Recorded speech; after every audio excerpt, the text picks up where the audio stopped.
Culture wars in the first section, Leo. It's a well-matched bout between the Tory heir apparent and heir to the Scottish super-strength lager fortune.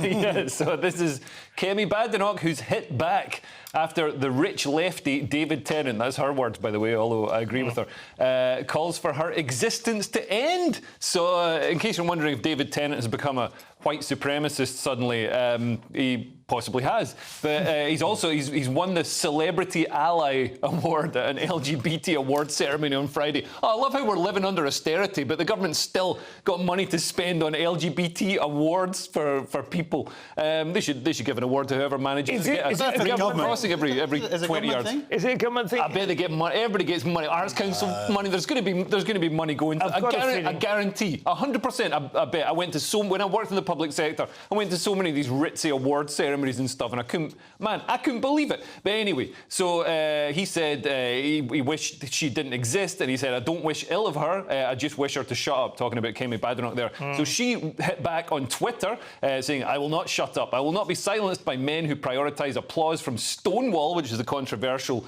trans and LGBT charity, over the safety of women and girls. A rich, lefty, white male celebrity so blinded by ideology he can't see the optics of attacking the only black woman in government by calling publicly for my existence to end. So she says this is what Labour's going to be like when they get into power, if they get into power. Yeah. And I mean, it is. Labour are they're bringing through self-ID. They're going to make life great for women like me. But David Tennant is he isn't part of the Labour government, obviously, he is like this chap who is just sort of goes on Twitter and sort of goes, oh, just be nice. He has a trans child. Yeah, that's the issue. And so he is non-binary. He is pretty I've got a vegan cat. No, but what a coincidence that you have all these rich celebrities and a huge proportion of them, way outside of the number of actual trans, just happened to have trans children. Are you saying it's a vegan cat? It's a fact. Remember 20 years ago, all the celebrities were getting Vietnamese pot-bellied pigs. The trans child is the new... And it's ruined things for African kids who used to get rescued by Madonna. Now they get rescued by Charlize Theron, and she puts them in a dress. What do you think about Kemi Badenoch highlighting the fact that he's white and she's the only black woman in government? Because to me that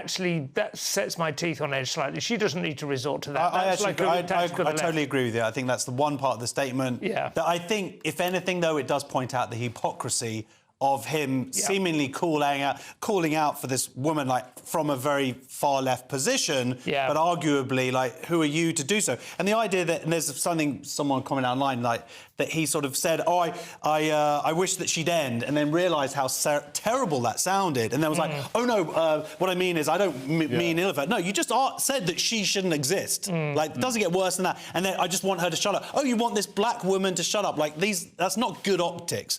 But the analogy that always comes back in these moments is Helen Joyce did this brilliant thing about how it's World War II Japanese survivors kept on fighting on the islands afterwards, and that's going to be in the jungle, and that's going to be the parents of trans kids, because to admit that they'd made a mistake and gone along with this ideology, that it is a trend and their children have been harmed accordingly. Yeah, if you cut your child's penis off, whatever it is, you need it to be real. You really need to live in the jungle. They are really in it to the end, because to admit otherwise would be to admit a terrible... I don't like that analogy. I had a lot of time for those Japanese soldiers. They dug in deep and they survived, and they held true to their beliefs. They came out fitter and healthier than they went in. Exactly. They missed 30 years of worst of consumerism. I'm sorry to have triggered you, Simon.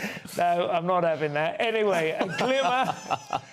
The parents who did that, they're not like the Japanese soldiers, because they're not oblivious to it. They've got no excuse. The news is out. The facts are in. The Japanese soldiers were deep undercover in the jungle. That's not a good analogy. But the news because there was an historical piece of nonsense. That's not true, actually. They did. There was lots of evidence that the war was over, and they didn't want to believe it. About time, Helen Joyce. I read a big book.